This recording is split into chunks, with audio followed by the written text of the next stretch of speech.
네, 안녕하세요. 지금부터 딥러닝 이론과 소프트웨어 구현에 대한 강의를 시작하도록 하겠습니다. 저는 고려대학교 전기전자공학부의 김중헌이라고 합니다. 어, 제가 이 강의에서 하고 싶은 거는 이제 딥러닝에 대한 가장 기본적인 이론 설명과 그것에 대한 텐서플로우 및 케라스의 구현, 그리고 컨볼루셔널 뉴럴 네트워크에 대한 또 기본 이론, 그리고 마지막으로 개인이라든지 그런 어드밴스드한 네트워크 구조에 대한 이해를 이제 딥러닝 뉴럴넷에서는 가장 기본적으로 다루고 싶고요. 그리고 추가적으로 하고 싶은 게 있다면, 추가적으로 이제 마지막으로 더 드릴 것은 두 번째 날에는 이제 강화학습에 대해서 또 말씀드리려고 합니다. 그러니까 딥러닝은 강화학습을 포함하고 있긴 하지만 순수 강화학습 같은 경우는 이제 마콥 디시전 프로세스나 그런 그 큐러닝이나 이제 그런 기본적인 이제 의사결정 이론에 근간을 두고 있지만 현재 많이 유행하고 있는 토픽은 그러한 알고리즘을 그냥 일반적인 단행을 푸는 게 아니라 뉴럴넷을 푸는 방법들에 대해서 많이 제시되고 있습니다. 그래서 그러한 방법들에 대해서 이제 두 번째 날에 많이 다루도록 하겠습니다. 그래서 이번 강의는 이제 기본적으로 우리가 딥러닝에 대한 이론, 그 중에서 인공신경망을 어떻게 구성을 해야 딥러닝 구조가 될 것인가, 최근에 많이 화제가 되고 있는, 그리고 많이 연구되고 있는, 많이 활용되고 있는 CNN, 그리고 GAN 이런 것에 대해서 실질적인 알고리즘의 내용과 디테일한 구현, 두 번째로 이제 강화학습을 어떻게 하면 인공신경망에 잘 적용하는가, 이렇게 크게 두 가지 주제를 가지고 이야기를 하고자 합니다. 딥러닝 강의를 할 때 제가 맨 처음마다 항상 이제 보여드리는 슬라이드인데요. 이게 작년 슬라이드입니다. 2019년 슬라이드인데요. 2019년 슬라이드인데 이걸 보시면 뭐라 써있냐면 제일 위에 파란색 대문자 글씨로 뭐라 써있냐면 Fathers of the Deep Learning Revolution receive ACM 튜링 어워드라고 써있습니다. 즉 이제 딥러닝의 창시자인 이 분들이 이제 튜링 어워드를 올해 받았다라는 걸 의미하고 있는데요. 사실 튜링 어워드는 이제 컴퓨터 공학에서 전산학에서는 이제 노벨상이라 부를 만한 굉장히 훌륭한 상인데 거기서 이제 작년에 받으신 분들이 이 딥러닝의 가장 대가라고 불리는 이 세 분이 받으셨습니다. 사실 이제 그 전에는 이제 알파고가 나왔던 2016년 3월부터 지금까지는 대부분의 사람들이 딥러닝이라는 기술 얘기할 때 뭔가 신문에 나오는 상업적인 용어라고 생각하는 경우도 많았고 여러 가지 재미있는 어플리케이션들이 많았기 때문에 그런 관점으로 많은 이야기가 있었지만 지금은 그게 아니라 학문적으로도 다양한 분야에 영향을 미치고 있기 때문에 그러한 면에 대해서 큰 뭔가 그 컨트리뷰션 인정받았다라고 이제 보시면 되겠습니다. 그래서 작년에 받은 이 상으로서 이제 딥러닝의 파급 효과에 대해서 다들 이제 학문적으로도 인정을 하게 되지 않았나라고 저는 생각을 합니다. 뭐 상업적으로는 그 전부터 많은 이야기가 있어 왔지만 말입니다. 근데 사람들이 이제 얘기를 할 때 딥러닝이나 머신러닝이나 그다음에 인공지능 이 세 가지를 자주 섞어서 얘기를 하는데요. 사실 그 세 가지를 자꾸 섞어 디테일하게 따지자면 구체적으로 따지자면 이 세 가지는 차이가 있습니다. 인공지능이 가장 큰 카테고리가 되겠고요. 인공지능은 이제 그 하부 관계가 여러 가지가 있습니다. 하부 주제로서 전산 논리라는 게 있고, 그 다음 머신러닝이라는 것도 있습니다. 그 외에 여러 가지가 있습니다. 뭐 서치 테크닉을 만드는 사람들도 있고, 아니면 뭐 로보틱스 하시는 분들도 있으시고 여러 가지가 많은데요.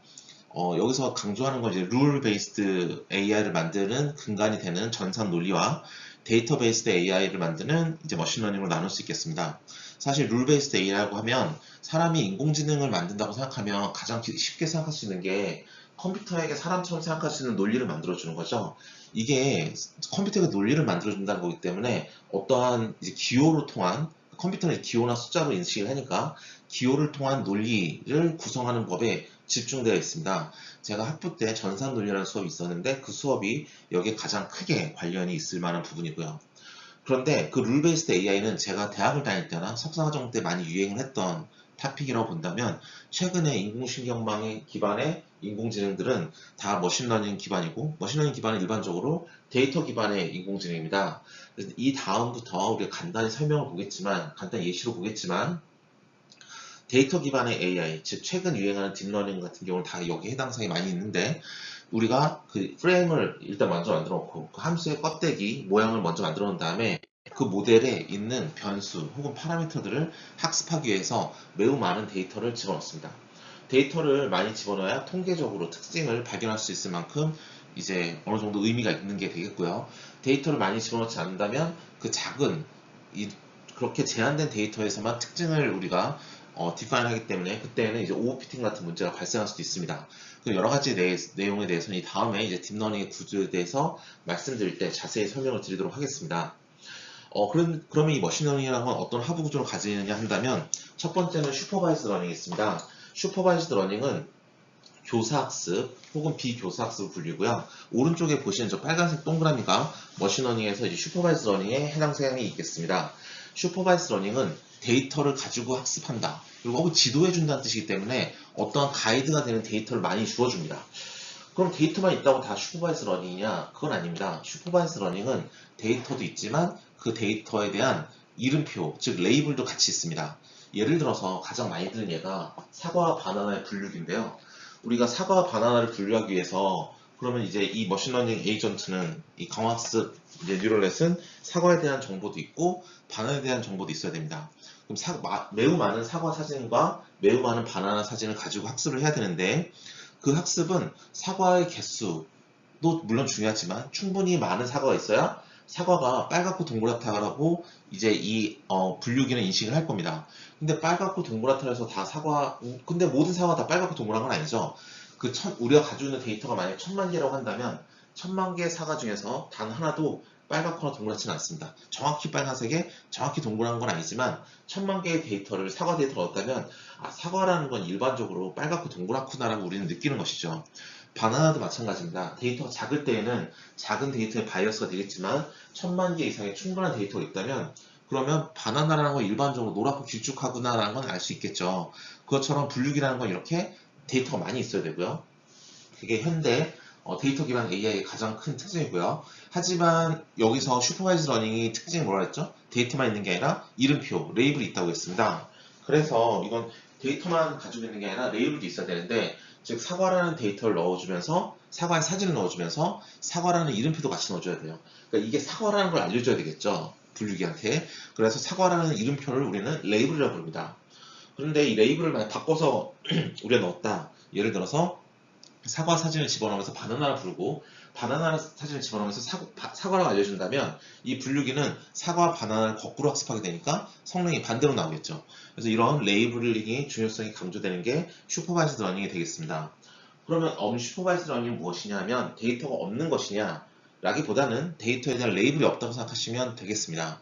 제가 가장 많이 들은 예제로 드는 게 항상 그 신생아 예제를 듭니다. 신생아 같은 경우는 우리가 어떤 물건을 쥐어줬을 때 이게 먹는 건지 알고 입에 먼저 갖다 대보죠. 그 말은 뭐냐면 어떤 데이터가 새로 인풋이 주어졌을 때 그것을 벡터로 만들고 그 다음에 입에 갖다 댑니다. 그 말은 뭐냐면 먹고 싶다는 거죠. 근데 우리가 아무리 이 물건을 쥐어줄 때 그 아이한테 먹지마, 먹는 거 아니야 라고 말을 한다 하더라도 그 아이는 그 말을 들을 수가 없어요. 아직 말을 못 알아듣으니까.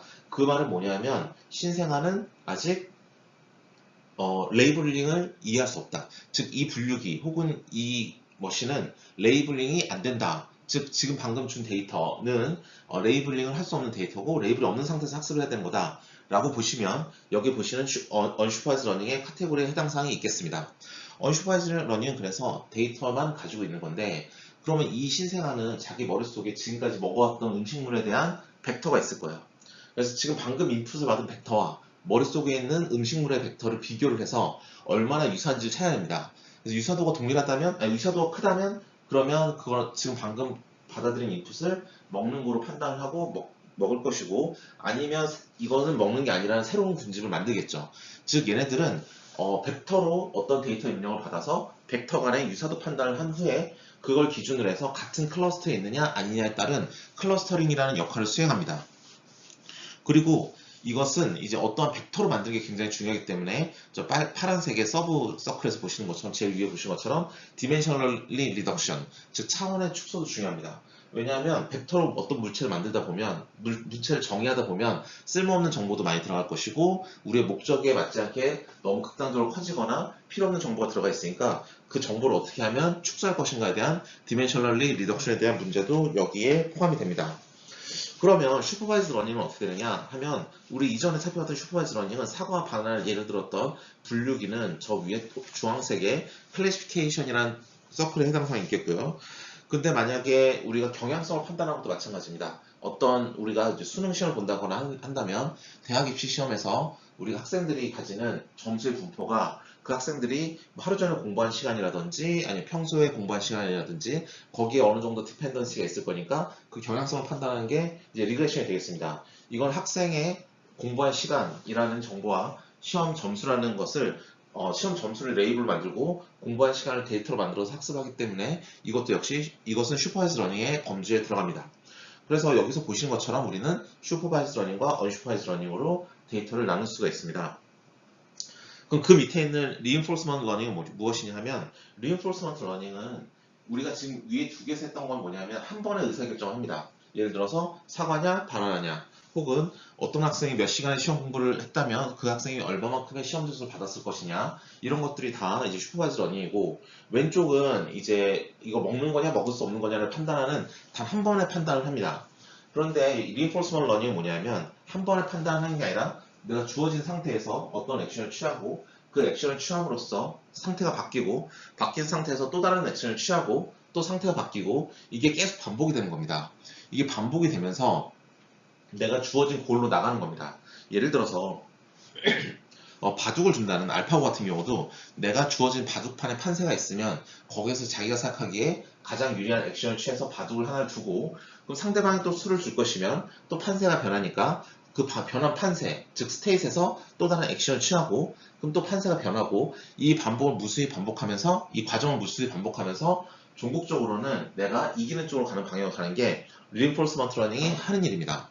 따라서 reinforcement learning이라는 건 결과적으로 우리가 뭘 추구하냐면 내가 액션을 한 번만 취하는 게 아니라 반복적으로 여러 번 취함으로써 전국적으로 내가 원하는 리워드를 내가 원하는 가치를 최대화하는 것이라고 생각하시면 되겠습니다. 그래서 이게 액션이 한 번이 아니라 여러 번 주거니 받거니 하는 시스템에서 의미가 있고 따라서 reinforcement learning이 자주 쓰이는 분야는 일단 방금 말씀드렸던 이제 게임 같은 경우에 많이 쓰고요. 로보틱스처럼 로봇의 팔이 움직이는 궤적을 계산한다든지 할 때에도 쓰이고요. 그 다음에 통신 네트워크 시스템에서 많이 쓰입니다. 왜냐하면 통신 네트워크 시스템 같은 경우는 타임 베링 시스템이기 때문에 한 번에 의사결정하고 끝난 게 아니라 계속 시스템이 리얼월드에서 워킹하면서 내가 계속 액션을 취해줘야 되기 때문에 그게 바로 reinforcement learning 문제와 직결되는 부분이 있습니다. 따라서 이런 부분들이 다 이제 우리가 reinforcement learning에 해당 사항이 있겠습니다. 그래서 지금 여러분께서 보시는 슈퍼바이즈 러닝, 언슈퍼바이즈 러닝, reinforcement learning 이 세 가지가 머신러닝을 이루는 기본이 되어 있고요. 사실 이 세 가지가 근데 딱 부러지게 나눠진다고 보지는 않습니다. 왜냐하면 슈퍼바이즈 러닝 같은 경우가 이제 우리가 지금 봐야 될 딥러닝의 가장 코어 핵심이 되는 부분입니다. 왜냐하면 딥러닝이라는 건 인공신경망 이론을 기본으로 하고 있고 인공신경망에서 히든 레이어를 많이 쌓으면 쌓을수록 좀 더 넌리니어리티를 확보할 수 있기 때문에 그걸 가져갈 수 있기 때문에 달성할 수 있기 때문에 우리는 그 성능을 높이는 것입니다. 그래서 저 슈퍼바이즈 러닝에서 보이는 리그레션과 클래시피케이션 알고리즘들이 일반적으로 선형의 분류기인데 거기에 비선형성을 계속 추가해 줌으로써 성능을 높이는 게 우리가 말하고 있는 이제 인공신경망 기반의 딥러닝이 되겠습니다. 그럼 저 빨간색 동그라미 부분에서 좀 더 집중을 하게 될 건데 그러면 저 세 개가 나머지 관계가 없는 건 아닙니다. 왜냐하면 우리가 두 번째 날 첫째 시간에 배울 겐, 즉 생성망, 적대적 생성망의 경우에는 간이나 겐이라 부르는 그런 네트워크 경우는 일단 일부 unsupervised 러닝의 기능을 가지고 있습니다. 따라서 저 파란색 부분도 이제 일부 차용을 하고 있고요. 그 다음 밑에 reinforcement learning 같은 경우는 우리가 문제를 대부분 점화식으로 만들어서 다이나믹 프로그램을 풉니다. 근데 이렇게 해버리면 딱 좋은데 문제는 다이나믹 프로그래밍은 옵티멀리티를 개런티 하지만 문제는 컴플렉시티입니다. 다이나믹 프로그래밍은 컴플렉시티가 폴리노미얼 타임이라고 해서 문제 사이즈가 늘어남에 따라서 그거에 따른 연산이 선형적으로 늘어나는 게 아니라 선형적으로 늘어나는 것도 아니고 폭발적으로 늘어나는 익스포넨셜도 아니고 그 중간에 걸쳐 있는 슈도 폴리노미얼 타임의 컴플렉시티를 가집니다. 따라서 그 reinforcement learning을 다이나믹 프로그램을 푼다면 문제의 사이즈가 작을 때에는 폴리노미얼 타임에서 풀겠지만 문제 사이즈가 커지게 된다면 이때는 이럴 때에는 우리가 어떠한 방법을 다시 써야 됩니다. 사람들이 한동안 문제 사이즈가 크지 않았으니까 별로 걱정하지 않고 많은 거 썼었고 1980년대, 90년대에서 자동 제어나 이런 거 하시는 분들께서 많이 활용했던 마크업 디시전 프로세스 같은 것들이 바로 여기 해당 사항에 있는 건데 근데 이제 방금 말씀드린 알파고 같은 경우는 2010년대에 나온 어플리케이션들은 대부분 매우 상태 정보가 큽니다. 바둑판도 엄청나게 크죠, 정보가. 그래서 그런 것들을 받아들이면서 학습하려니까 다이나믹 프로그래밍은 버겁다. 따라서 어떻게 해야 될 것인가에 대한 고민으로서 뉴럴넷이 가지는 인공신경망이 가지는 펑셔널 어프로크시메이션을 활용하자는 게 최근 나온 강화학습을 푸는 방식이고 이게 2015년에 알고리즘이 좀 스테빌라이즈 된 게 DQM부터 시작해서 불과 5년밖에 지나지 않았지만 어마어마하게 많은 논문이 나오면서 지금 가장 빠르게 발전하고 있는 분야가 되겠습니다. 그래서 지금부터는 이제 강화학습을 그냥 다이나믹 프로그래밍으로 푸는 게 아니라 뉴럴넷으로 푼다는 이름으로써 딥러닝 기반의 강화학습이다 라고 해서 Deep Reinforcement Learning이라고 부르는 방식이 바로 이 주황색의 이제 좀 더 디스커션 될 부분이라고 하겠습니다. 따라서 저 슈퍼바이즈 러닝이라고 불리는 저 빨간색 동그라미에 있는 뉴럴넷 기술이 저 파란색과는 이제 겐 같은 부분과 엮이게 되는 것이고 이 밑에 있는 주황색 reinforcement learning에서는 이제 우리가 이제 강화학습의 성능을 높이는 데 엮이게 되는 것이 되겠습니다. 그래서 이 세 가지가 빨간색이 코어가 되지만 나머지 두 부분과도 연관성이 없는 건 아니다 라고 보시면 되겠습니다. 그러면 이제 어떻게 딥러닝이 실제 동작하는지에 대해서 간단하게 그림으로 알아보면요. 다음과 같습니다. 먼저 딥러닝 모델 셋업이라 나왔는데 첫 번째 단계로서 저건 뭐냐면 오른쪽에 보시는 것처럼 딥러닝 모델을 먼저 만듭니다. 이미 아는 어느 정도 지식이 있으신 분들은 딱 눈치채겠지만 모른다 하더라도 직관적으로 이해하기 어렵지 않습니다. 일단 인풋은 1차원 벡터로 들어오는데 사이즈가 5네요. 아웃풋은 또 1차원인데 동그라미가 4개니까 사이즈가 4입니다. 그럼 그 가운데 노란색 박스가 있는데 걔가 인풋, 아웃풋 가운데 있는데 걔네들은 이제 히든 레이어라고 부르는 멀티레이어 퍼셉트론이 되겠습니다. 지금 세로로 4칸이 있고 세로로 쭉 7칸이 있고 가로로 이제 4개의 층이 쌓여져 있는데 그 4개의 이제 벽이 있는 건데 그 하나하나를 히든 레이어라고 부릅니다. 그래서 여기는 지금 히든 레이어 4개가 있고요. 각각의 히든 레이어는 7개의 유닛을 가지고 있다라고 말을 합니다. 그러면 히든 레이어가 많으면 많을수록 뭔가 좀 더 성능이 좋아지겠죠? 좀 더 비선형적으로 복잡한 분류를 할 수 있고 유닛의 개수가 많아져도 당연히 계산이 더 많아지니까 왠지 성능이 좋아질 것 같습니다. 그래서 유닛과 그래서 어느 정도의 내가 풀고자 하는 문제의 복잡도에 따라서 히든 레이어를 몇 개를 쌓아줄 것인가 각각의 히든 레이어는 몇 개의 유닛을 가지고 있어야 할 것인가 등등을 정해주는 게 바로 이 단계에서 하는 일이라고 할 수 있겠습니다. 그리고 문제를 푸는 그 대상에 따라서 우리가 이미지 프로세싱을 푸느냐 시계열 문제를 푸느냐 아니면 무언가를 만들어야 되는 뉴럴넷이냐 등등의 여러 가지 응용 분야에 따라서 우리는 어떠한 뉴럴넷을 써야 되는지도 다르게 정해줘야 됩니다.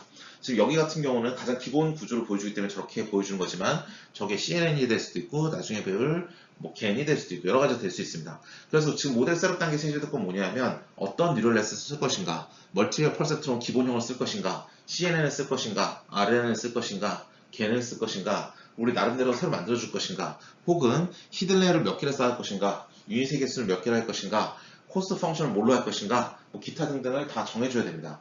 이 과정이 끝나면 껍데기를 다 만들어줬죠. 우리 데이터 기반의 AI에서는 이게 먼저 프레임을 먼저 만든 다음에 그 안에 있는 파라미터를 학습시켜준다고 했습니다. 그래서 그 과정을 본다면 두 번째 단계는 당연히 데이터를 많이 밀어 넣으면서 저 트레인이라는 거 보면 두 번째 단계 녹색 글씨 뭐였었죠? with large scale dataset이라 써놨죠. 그러니까 많은 양의 데이터를 밀어 넣어주면서 우리가 저 가운데 있는 노란색 동그라미에 있는 파라미터들을 학습을 합니다. 그러면 저 인풋에다가는 예를 들어서 사과, 바나나를 분류하는 거다라고 한다면 인풋에다가는 사과 이미지를 쫙 밀어넣고 아웃풋에다가는 사과라는 이름표를 쫙 넣어줍니다. 1000만 개를 넣어주는 순간 저 동그라미들은 빨갛고 동그라면 사과가 되겠다라는 표준 모델을 알게 될 것이고 바나나 사진을 1000만 장 넣어주면서 바나나 레이블을 1000만 번 넣어주면 역시 저 노란색 동그라미들은 이건 바나나구나 라고 알 수 있습니다. 사과, 바나나를 다 알게 되는 것이고 사과, 바나나를 분류할 수 있는 그런 뉴럴넷이 되겠죠. 그래서 이렇게 많은 데이터를 가지고 학습해줘야 표준 모델을 만들 수 있는 거예요. 그 어느 사과도 정말 동그라미에 정말 빨간색은 아니겠지만 우리가 1000만 장 정도나 되는 많은 양을 받으면 그러면 일반적으로 그렇다라는 표준 모델을 여기 모델에서는 가질 수 있게 됩니다. 그러면 이게 끝나면 저 노란색 값들이 다 세팅이 됐으니까 저걸 가지고 CCTV에 딱 달아놓으면 그 앞에 사과나 이제 바나나들이 지나다닐 때 걔네들을 인풋 벡터로 만들어서 저 노란색과 연산할 수 있게 넣어주면 파란색으로서 나오는 출력물은 사과일 확률 70%, 바나나일 확률 30% 이런 식으로 확률적으로 대답을 해줍니다. 확률이 사과가 높을수록 더 사과일 확률이 높은 것이고 아니면 뭐 바나나 확률이 높은 거겠죠. 그러니까 저거는 확률적으로 우리가 대답을 해줄 수 있게 저 가운데에 있는 노란색 동그라미에 파라미터를 학습시키는 과정이구나 라고 알 수 있습니다. 이게 바로 우리가 말하는 이제 실생활에서 그 모델을 달아놓고 즉 저 노란색 동그라미에서 학습한 파라미터가 이미 다 있는 상태고 거기서 이제 동작을 시키는 게 되겠습니다.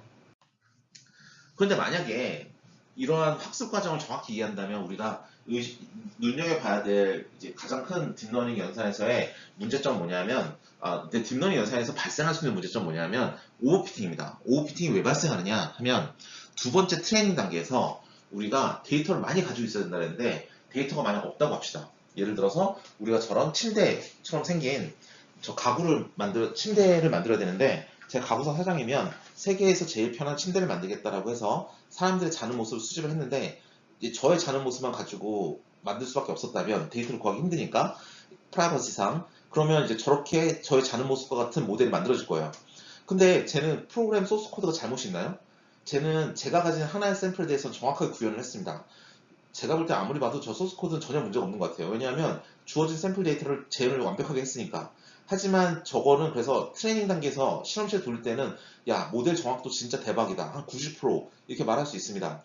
근데 저걸 밖에 나가서 달고 달리면 즉 저걸 밖에 딱 가지고 나가서 침대를 팔기 시작하면 잘 팔릴까요? 저렇게 딱 자지 않는 사람 빼고 나머지는 저 침대를 싫어할 겁니다. 즉 저거는 성능은 한 10%밖에 안 나온다고 합시다. 그럼 의아하죠. 아니 왜 그러지? 실험실에서는 90%인데 왜 성능이 10%밖에 안 나올까? 즉 실험실에서는 90%의 만족도인데 왜 10%밖에 판매율이 안 나올까라고 고민을 하게 되는 겁니다. 그러면 실험실에 다시 돌아왔을 때 만약에 이게 데이터가 문제다, 데이터 양이 문제라 생각하면 데이터 늘려주면 되는데 사실 그렇게 생각하기 힘듭니다. 내가 혹시라도 학습이 덜 돼 있나 싶어서 실험실에서 학습을 더 시키겠죠. 그래서 저기서 손가락도 만들어주고 발가락도 만들어주고 이런 식으로 모델을 좀 더 정교하게 만들어주면 줄수록 쟤는 좀 더 예민하게 되기 때문에 얘를 밖에 나가서 팔기 시작하면 더 안 팔려요. 그래서 여러분께서는 실험실에서 학습을 시킬 때 성능이 좋아지면 좋아질수록 밖에 나갔을 때 성능이 안 좋아진다면 그러면 그건 오버피팅을 의심하셔야 됩니다. 오버피팅은 굉장히 발견하기 힘든 게 소스 코드는 완벽해요. 저렇게 사람이 자는 모습을 완벽하게 재현했으니까. 문제는 데이터의 양입니다. 데이터의 질과 양이죠. 그래서 이게 데이터 기반의 AI에서 발생할 수 있는 가장 대표적이고 중요한 문제라고 말씀드린 겁니다. 이제 이거에 대해서는 우리 또 얘기할 시간이 있으니까 오늘의 마지막 시간 정도 얘기할 시간이 있으니까 그때 또 말씀드리도록 하겠습니다. 그리고 이제 CNN, RNN이라고 해서 원래 뉴럴넷은 이제 구현에 대해 설명을 들으시면 알겠지만 이제 인풋이 1,000밖에 못 받는 구조인데 그러면 너무 제약사항이 많습니다.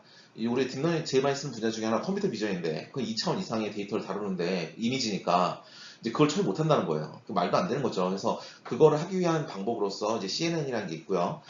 다만 주의할 건 뭐냐면 CNN은 그럼 단지 이미지를 위한 것이냐라고 한다면 그건 아니고 CNN은 인풋의 사이즈가 2디멘션 혹은 그 이상일 때 쓸 수 있는 겁니다. 즉 인풋의 사이즈가 3차원 이상, 4차원 이상, 5차원 이상 이런 데이터를 다룬다면 CNN을 쓰는 겁니다. 굳이 이미지뿐만 아니라 오른쪽은 RNN이라고 해서 이제 시간의 정보를 다루는 겁니다. 여기에 대한 거는 이제 이번 강의에서는 이제 자세히 다루지 않지만 시간의 정보를 가지고 있음으로써 우리가 주식 정보 예측이나 블록체인 가격 예측, 부동산 가격 예측 이런 타임 시리즈 예측에 많이 사용되는 그런 뉴럴 네트워크 구조다라고 보시면 되겠습니다. 그래서 딥러닝은 비전에서는 이제 저 오른쪽 하단에 보시는 바운딩 박스, 녹색 박스가 보이는 오브젝트 레코그니션 혹은 디텍션 문제가 있고요.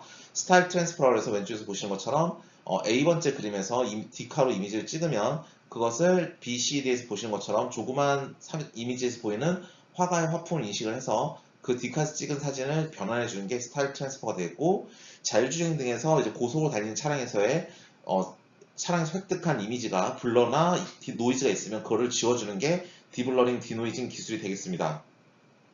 슈퍼 레졸루션은 저해상도 이미지를 찍었을 때 저해상도 이미지를 고해상도로 바꿔주는 기술이 슈퍼 레졸루션이고 예전에는 신호철 기반을 많이 했었는데 최근에는 이제 딥러닝 기반을 많이 하고 있습니다. 이제 음성이나 이런 쪽에서는 이제 스피치 레코니션, 머신 트랜슬레이션, 정보 검색 뭐 이런 쪽에서 많이 사용하고 있습니다. 그 다음에 이제 겐이라고 있는데 이게 간 혹은 겐이라고 부르는 건데 이거는 이제 창작을 하는 뉴럴넷이라고 해서 얘가 굉장히 많은 인기가 있습니다. 왜냐하면 지금까지 뉴럴넷은 대부분 이제 분류기 설계 기반으로 많이 배우는데 인공지능이 항상 분류만 하고 있는 건 아니니까 이제 새로운 걸 뭔가 만들 수 있는 창작하는 AI가 있지 않을까라는 굉장히 서비스 관점에서 의미가 크겠죠. 그래서 그걸 처음으로 이제 가능성을 준 게 이 겐이 되겠습니다. 그래서 겐에 대한 자세한 설명은 우리가 둘째 날 이제 1시간 반, 2시간 가까이 이제 설명을 드리면서 저희가 이제 실습도 코드도 보면서 할 거니까 그때 이제 자세한 설명을 드리도록 하겠습니다. 즉 무엇만 기억하시면 되냐면 제너레이티브 네트워크이다. 즉 무언가를 데이터를 새로 생성하거나 창작을 할 수 있는 AI다 라고 보시면 되겠습니다. 자, 그러면 이거를 가능하게 하기 위한 게 이제 프로그래밍 테크닉이 있어야 되는데 파이썬 기반으로 주로 많이 코딩을 합니다. 파이썬에서 제공되는 딥러닝 라이브러리들이 꽤 괜찮은 것들이 많아서 주로 파이썬을 많이 하는데요. 그리고 뭐 프로그래밍이 쉽다는 진입장벽도 있고요. 진입장벽이 낮다는 것도 있고요. 이제 그 중에서 가장 많이 대중적으로 쓰인 게 텐서플로우가 되겠습니다. 이제 본 강의에서는 이 텐서플로우뿐만 아니라 케라스에 대해서도 알아볼 텐데요. 케라스라는 라이브러리는 그 함수의 이름이나 파라미터 세팅이 대부분 다 뉴럴 네트워크에서 사용하는 용어를 그대로 가져다 씁니다. 그래서 케라스를 배우시려면 인공신경망을 안 다음에 보셔야 되기 때문에 이 강의의 구조상 인공신경망 강의가 끝난 다음에 케라스를 설명드릴 거고요. 텐서플로우는 그런 거랑 상관없이 계속 할 수 있기 때문에 텐서플로우는 지금부터 하나씩 보도록 하겠습니다. 오른쪽을 보시면 첫 번째 라인에 코드에서 import tensorflow stf를 쓴다면 우리는 tensorflow 쓰겠다라고 선언을 하는 것이고요. 라이브러리 링크를 걸어주는 것이고 tensorflow라고 매번 쓰면서 함수를 호출하기는 너무 버거우니까 stf라고 제일 첫 번째 라인에 붙여줌으로써 우리는 tf. 어쩌고저쩌고 라고 나오는 함수 이름은 다 tensorflow에서 제공되는 함수구나 라고 알 수 있습니다. 3번째 라인을 보시면 node1이라는 변수는 3이라는 상수를 선언하고 왜냐하면 펑션 이름이 constant니까 상수를 의미하겠네요. 그리고 데이터 타입은 인티저다 라고 말하고 있습니다. 4번 역시 똑같이 상수의 노드를 선언하고 노드2를 선언하고 그 값을 5라고 또 할당을 합니다. 그때 값도 데이터 타입도 인티저라고 하고요. 노드3는 이제 그 두 개를 더하라 라는 add라는 함수를 또 부릅니다. 그럼 3 더하기 5가 이제 될 텐데요.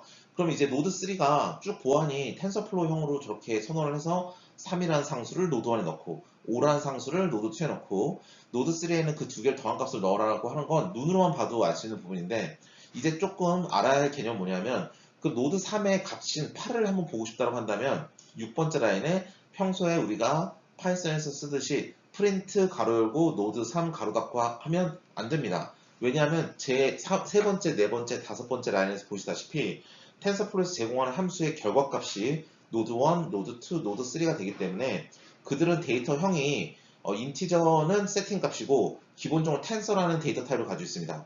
텐서는 저렇게 실행하면 안 되고 프린트로 실행하면 안 되고요. 실제로 프린트 노드 3 쓰면 이건 텐서고 어떠한 구조를 가진다라는 설명이 나오지 값이라는 8이 나오진 않습니다. 그럼 이 값을 보고 싶으면 어떻게 하냐 하면 8번에 보시는 것처럼 세션이라는 걸 만들어야 돼요. 8번에 보시면 tf.session이라는 함수를 써서 세션을 만들고 그거를 sess라는 변수에 집어넣습니다. 그럼 9번에 보시는 것처럼 session.run이라는 함수를 쓰면 이제 그걸 실행시키는 겁니다. 그래서 run이라는 함수를 불러서 실행시키는 것이고 그 노드 3이라는 값을 실행시키라고 프린트에서 말하고 있습니다. 다 끝나면 11번째 라인처럼 이제 세션을 클로즈 해주면 되겠고요. 그래서 보시면 알겠지만 이게 텐서들의 노드 1, 노드 2라는 텐서를 만들고 그것을 다시 더한 걸 노드 3에 넣고 라고 이렇게 흐름이 있습니다. 왼쪽에 보시는 그림처럼. 그렇기 때문에 얘들 라이브러리 이름이 텐서플로우가 되겠습니다. 그렇죠? 저렇게 세션을 만들어서 실행시킨다는 게 포인트가 되겠고요. 자, 그러면 이 코드 왼쪽 오른쪽을 보시면 두 개의 코드는 정확하게 일치합니다. 다만 다른 점 뭐냐면 저 빨간색 박스인데요.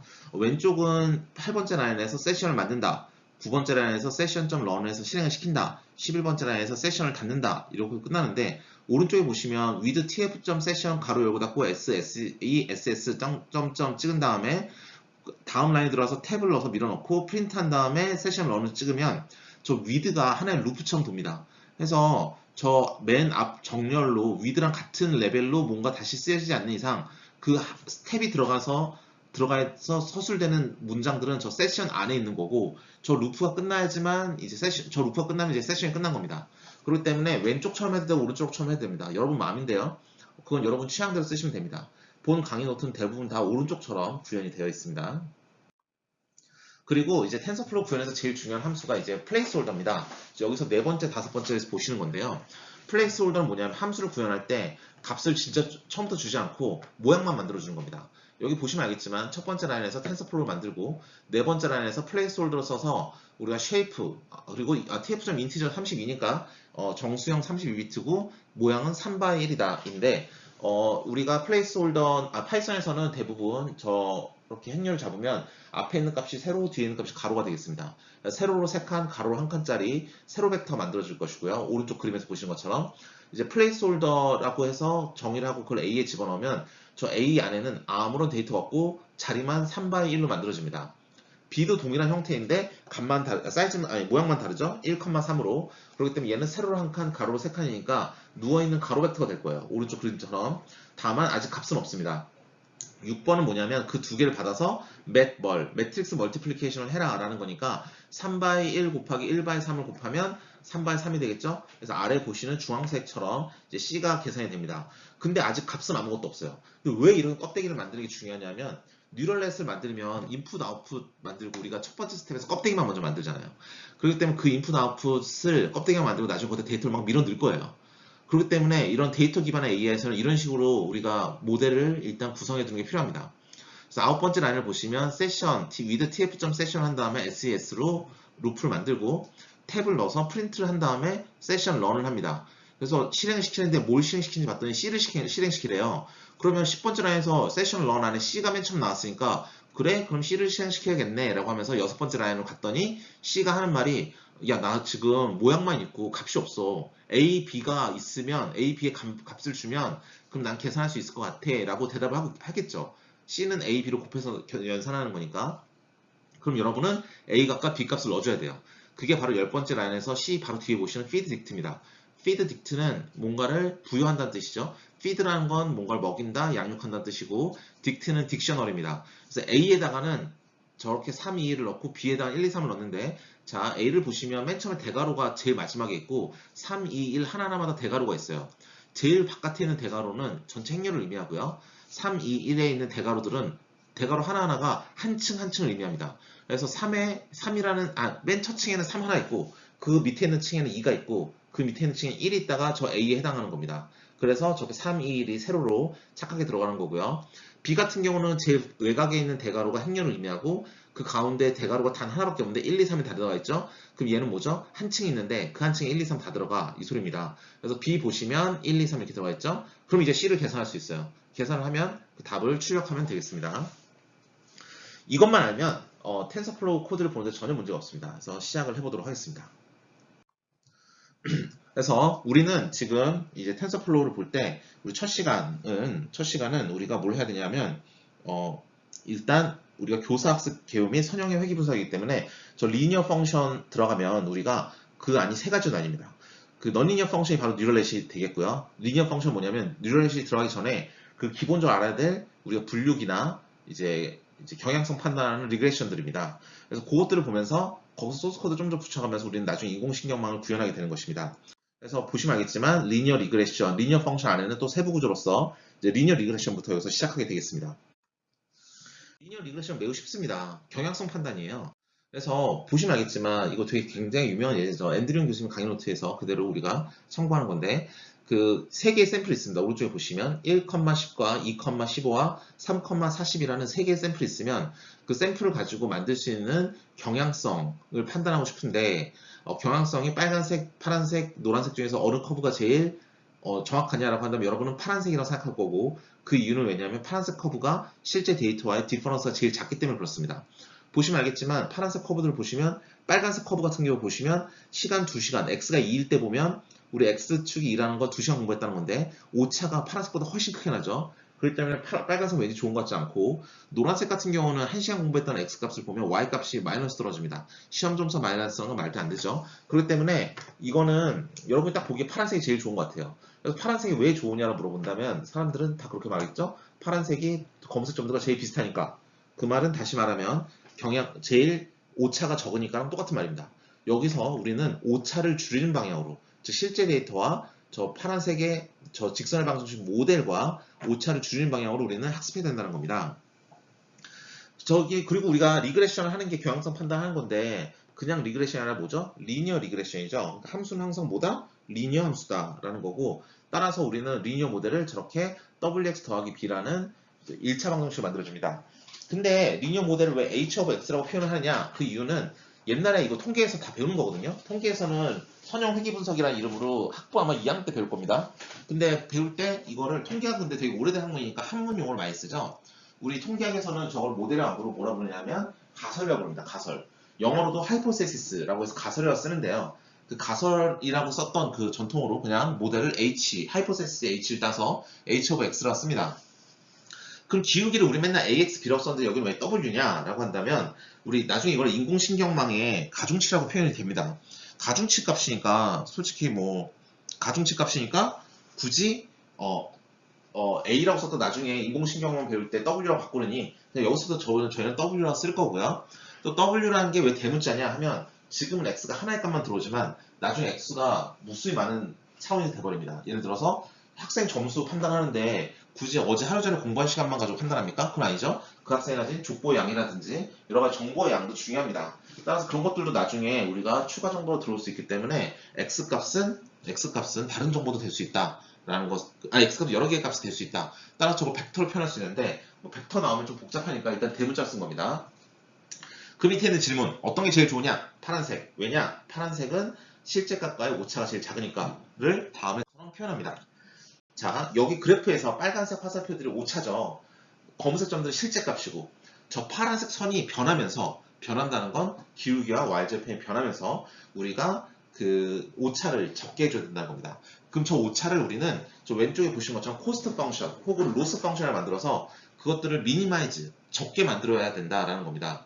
그래서 저 위에 있는 파란색 박스를 보시면 hx i라는 건 뭘 의미하냐면 우리 1시간을 공부한 학생이 가지는 모델값 C 빼기 y 실제 모델값과의 차이를 구해서 제곱을 해준 부호를 띄워줍니다. 사실 오차가 얼마나 나느냐가 중요하지 저기 오차가 위로 나느냐 아래로 나느냐 중요하지 않습니다. 그쵸? 얼마만큼이 점수가 우리 예측값이 떨어지는지가 그 오차이기 때문에 그렇습니다. 따라서 여러분은 저 제곱을 붙여서 부호를 띄워주고요. 그리고 C에서 보시면 M개만큼 더해줬다 N분의 1로 나눠주죠. N분의 1로 곱해주죠. 이건 뭐냐 평균을 내는 겁니다. 즉 우리 지금 오른쪽에 보시는 그림은 샘플이 3개가 있는데 저 3개의 샘플에서 저 샘플의 평균이 제일 작은 방향으로 저 기울기 y좌표를 구해줘라 이겁니다. 그래서 저거 코스트 함수로 하고 만들어주는데요. 자 여기서 우리가 주의해야 될 건 뭐냐면 우리 고등학교 수업 시간에 x값과 y값은 항상 샘플 값이었습니다. 샘플 값이었고 x, y는 뭐 1시간 공부했을 때 10점 받는다, 2시간 공부했을 때 15점 받는다, 3시간 공부했을 때 40점 받는다는 그런 샘플 정보들인데 우리는 고등학교 때 배웠을 때 x, y를 항상 변수라 생각하는데 여기서 더 이상 변수가 아니에요. x, y는 상수값입니다. 샘플을 받아오니까. 우리가 구하는 변수는 뭐죠? 우리가 구하는 변수는 여기에서 w랑 b 값입니다. 그쵸? 우리가 원하는 거 방정식을 찾는 거고 방정식을 찾기 위해서 우리가 기울기랑 y절편을 찾으니까 w와 b 값을 찾는 게 우리의 목적입니다. 따라서 우리의 이 리니어 리그레션은 저 맨 밑에 보는 식에서 코스트라는 함수는 가로 열고 w, b 즉 w 값과 b 값을 찾아다오가 되겠고 그것을 찾기 위한 힌트는 뭐냐면 우리의 모델 값과 실제 값의 차이를 제곱한 다음에 그것들 평균을 내서 코스트를 만들고 그걸 미니마이즈하는 방향으로 움직이면 된다는 겁니다. 그걸 이제 한 페이지로 정리하면 다음 것 같습니다. 여기서 보시면 이제 모델은 이제 정리했죠. 모델은 wx 더하기 b라는 선형의 방정식을 나타내고 코스트 함수는 모델 값과 실제 값을 제곱해주고 빼서 제곱해주고 그 차이를 제곱해주고 그 오차를 제곱해주고 그래서 부호를 띄워준 다음에 평균을 내주고 걔네들을 미니마이즈 한다는 건데 저기 코스트 함수 제일 마지막 식은 그 hx라는 거 그냥 풀어 쓴 겁니다. 별거 아니고요. 근데 저기 안에 변수가 들어가 있는데 변수 2개 있으면 거기에 따른 코스트 값이 이제 3차 함수 나타나니까 좀 복잡하니까 w만 남기고 이제 b를 한번 없애보겠습니다. 그럼 wx 빼기 y라고 나오는데 x, y가 상수라고 했으니까 예를 들어서 뭐 2w 빼기 4 이 정도 되겠죠. 그럼 그 직선의 방정식을 제곱을 해주면 2차 방정식이 됩니다. 즉 리니어 리그레션은 모델이 직선이기 때문에 직선의 상수 하나 빼고 제곱해주면 그건 2차 방정식이 되지 않습니까? 그럼 오른쪽처럼 하단에 보는 그래프처럼 저 컵 모양으로 생기게 되어 있습니다. 저렇게 컵 모양으로 생기면 이제 우리가 뭐가 되냐면 저 X축은 W 값이 되고 웨이트 값이 되고 저 Y축은 코스트 값이 됩니다. 우리는 코스트를 미니마이즈 해야 된다기 때문에 저 함수의 바닥을 찾아가야 되는데 그 X 값이 얼마가 돼야 코스트 값이 제일 작을 것인가를 찾아가는 겁니다. 예. 그래서 어떻게 찾아가냐면 일단 처음에 랜덤 이니셜 웨이트라고 해서 이니셜 값은 초기 랜덤 값을 잡습니다. 그래서 랜덤 값에서 이제 저 밑으로 이제 코스트 값이 제일 낮은 저것으로 가야 되는데 화살표를 보시면 점점 화살표가 짧아지죠. 저 왜 그러냐면 이거 하는 방식 단것 같습니다. 일단 내가 있는 자리에서 저기 우리가 가야 될 때까지 가야 될 저 제일 작은 값까지 얼마나 멀리 있는지 몰라요. 랜덤 값이었으니까 처음에. 그러면 어떻게 하냐면 내가 있는 자리에서 편미분을 합니다. 편미분을 해서 그라디언트를 구해요. 저기 보시는 그라디언트. 편미분을 하면 기울기가 나오니까 그게 그라디언트가 되겠죠. 기울기가 크면 멀리 떨어져 있는 거예요. 기울기가 작으면 그 극단으로 기울기가 0이면 이미 도착한 겁니다. 그래서 저 왼쪽에 보는 식처럼 코스트 값에 변수가 있을 때 그거를 W로 편미분을 하고 편미분을 한 다음에 W 값을 그 편미분한 것만큼 크면 많이 뛰어서 내가 빠르게 수렴하게 만들고 작으면 내가 편미분의 값이 작다 그러면 거의 내가 코스트 값이 제일 작은 웨이트에 다다랐기 때문에 조금씩 뛰면서 우리가 세밀하게 제일 작은 값을 찾아줘야 된다는 겁니다. 이게 기울기가 점점 감소하는 방향으로 우리가 점프를 뛰면서 이터레이티브하게 동작한다 해서 그라디언트 디센트 메소드라고 부르는 방법입니다. 그래서 이거는 편미분을 구현해야 되잖아요. 그래서 그냥 파이썬으로 구현하면 안 되고 텐서플로어에 있는 그라디언트 디센트 옵티마이저라는 라이브러리를 써서 이 값을 구하게 되겠습니다. 그라디언트 디센트 옵티마이저 라이브러리를 쓰면 저 점프를 한 번씩 뛸 때마다 한 번씩 뛰는 거를 우리가 함수로 제공하고 있습니다. 텐서플로어에서. 그럼 이제 러닝 레이트라고 있습니다. 러닝 레이트 뭐냐면 점프를 뛸 때 너무 만약 기울기가 3이다. 근데 우리가 가야 돼 기울기는 3이라서 급격한데 3만큼 확 뛰어버리면 만약에 커브의 저 반대쪽 방향으로 날아버린다. 그러면 러닝 레이트 너무 크면 이렇게 막 들쭉날쭉합니다. 코스 값이 점점 가라는 게 아니라 그럴 때는 그 폭에 따라서 달라지는 거죠. 그래서 너무 크면 오버슈팅이 난다라고 말하고 슈팅을 하는데 저쪽 반대쪽으로 날아버린다는 거죠. 근데 러닝 레이트 너무 작으면 기울기가 3이라 할지라도 그걸 고정해서 내려오는 게 너무 작기 때문에 그러면 너무 수렴이 느립니다. 그러면 주어진 횟수 내에서 다 못 끝내고 중간에서 멈추는 경우가 있기 때문에 좋지 않습니다. 그럼 이 러닝 레이시랑은 어떻게 알아야 되느냐? 우리가 트라이얼 앤 에러로 좀 찾을 수밖에 없습니다.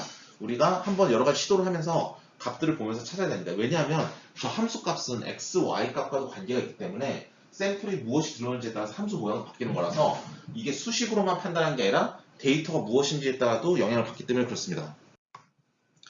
그리고 그라디언트 디센트를 쓴다는 기본 가정은 뭐냐면 그 함수 이름이 함수가 컵처럼 예쁘게 생겼다는 거예요. 그걸 우리가 컨벡스라 부르는데 컨벡스가 아니면 쓸 수가 없습니다. 보신 바와 같이 이렇게 함수가 들쭉날쭉 저렇게 생기면 저 파란색 동그라미처럼 중간에 이미 그 평평한 그러니까 편미분을 했을 때 그 기울기의 0인 부분이 생겨버리니까 거기서 더 이상 움직이질 않아요. 그래서 그라디언트 디센트라는 방식은 코스트 함수가 컵처럼 예쁘게 생겼을 때만 가능하다. 그걸 이 문장에서 컨벡스라고 표현합니다. 그래서 그렇게 알아두시면 돼요. 이제 마지막으로 이런 것들은 또 뭐가 있냐면 모델의 모양이 저렇게 우리는 지금까지 x가 하나였지만 여러 개 있을 수 있겠죠. 그래서 우리 w를 대문자로 썼던 건데 예를 들어서 시험 점수를 예측할 때 우리는 그 학생의 얼마만큼 하루 종일 공부했는지가 x 서브 1이면 우리가 그 학생이 가진 정보의 양, 족보의 양을 x2라고 표현합시다. 그럼 저기 xn까지 있지만 우리가 x1, x2까지만 있다고 한다면 거기에 w1, w2만 이제 가지고 있어요. 그러면 저 두 개의 w1, w2를 둘 다 구해야 되는데 만약에 그게 이 교수님은 절대로 시험을 족보에서 안 낸다. 그럼 w2는 가중치가 많이 낮겠죠. 근데 어떤 교수님은 무조건 족보에서만 낸다. 그럼 w2가 무조건 높겠죠. 그래서 이것처럼 저거는 데이터를 기반으로 해서 경향성을 판단할 때 의미가 있긴 한데 자 그러면 이걸 가지고 해봤자 어차피 우리가 구하는 모델의 결과값은 뭐죠? 그 학생의 점수를 정확하게 예측하는 거죠. 그러니까 코스트 함수는 변하지 않아요. 왜냐하면 저게 많은 걸 n개 혹은 2개를 고려했어도 어차피 저 h가 도출하는 거는 어떤 학생의 예상하는 시험 점수예요. 그러면 그 학생이 실제로 받았던 점수와 비교를 해서 그걸 미니마이즈 해준다는 그 기본 컨셉은 변하지 않습니다. 따라서 코스트 함수는 그대로다 라는 거고요. 문제는 저 위에 있는 wx 더하기 wx 더하기 저 부분을 어떻게 만들어주냐는 거죠. 보시면 알겠지만 저 위에 모델은 저 wx 개수가 뭐 하나 두 개일 땐 괜찮은데 그냥 우리가 손으로 코딩해주면 되는데 저 나중에 가면 저 막 784개 막 이렇게 됩니다. 그럼 784 저렇게 다 일일이 다 코딩해줘야 되느냐 써줘야 되느냐 그건 아니고요. 따라서 우리는 일반적으로 약속이 뭐냐면 x는 저렇게 가로 벡터 만듭니다. 밑에 하얀색 박스처럼. w는 저렇게 세로 벡터로 만듭니다. 그래서 x랑 w를 저렇게 따로 정의를 한 다음에 두 개를 행렬 곱셈을 해버려요. 그러면 리니어 컨비네이션이 나와서 오른쪽처럼 되겠죠. 1 by n 곱하기 n by 1 곱한 거니까 하나의 값으로서 리니어 컨비네이션으로 저렇게 wx를 리니어 컨비네이션한 결과가 나옵니다. 그래서 그거를 활용하면 돼요. 그러면은 그렇기 때문에 우리 텐서플로우 코딩할 때 매트릭스 멀티플리케이션 함수 맷멀 우리 플렉스 홀더 설명드릴 때 말씀드렸던 그게 굉장히 자주 사용되는 이유가 저렇게 리니어 컨비네이션을 자꾸 만들어주기 위해서 그렇습니다. 저 리니어 컨비네이션을 만들어준다는 게 굉장히 중요하고요. 만약에 W를 저렇게 누워있는 것처럼 정의를 한다면 그럼 1 by n 곱하기 1 by a가 곱셈이 성립이 안 되니까 쟤를 이렇게 세워준 다음에 곱해야 됩니다. 세워준다는 건 트랜스포즈 혹은 전치 행렬이라고 부르는 행위고요. 그것을 한 다음에 저게 리니어 컨비네이션 해주게 되겠습니다. 자, 이제 구현을 알아보시면요. 이제 텐서플로우에서 리니어 리그레션에 대해서 한번 알아보겠습니다. 이게 바로 우리가 보는 텐서플로우 코드인데요. 이제 이 코드를 보시면 아, 리니어 리그레션을 어떻게 하는구나 라는 걸 이제 기본적으로 이해하실 수가 있습니다. 예. 지금까지 뭐 텐서플로우 코드 이론 중에서 가장 기본이 되는 이제 선형의 회귀 분석을 쭉 알아봤는데 그렇게 많이 어렵지 않으시죠? 예. 이 코드는 이제 텐서플로우 코드인데 나중에 이 코드를 그대로 이제 케라스로도 바꿔볼 겁니다. 근데 케라스를 쓰면 인공신경망 기반의 코드이기 때문에 사실 인공신경망적인 용어도 많고 모든 거를 인공신경망처럼 변환시킨 다음에 해석을 해야 되기 때문에 그렇구나 라고 생각은 되겠지만 일단 인공신경망 자체를 짜는 건 캐서 훨씬 쉽지만 이런 기본 개념을 케라스로 구현하면 조금 약간 헷갈리는 건 있습니다. 어쨌든 지금은 텐서플로우니까 텐서플로우에 좀 집중을 해보도록 하겠습니다. 텐서플로우 코드를 보시면 우리가 이거는 오른쪽에 보시는 저 뉴럴넷처럼 생긴 수학적 모델을 구현하기 위한 겁니다. 즉 녹색에서 보시는 것처럼 1,1이 들어갔을 때 10이 나가야 되고요. 2,2가 들어갔을 때 20이 나가야 되고요.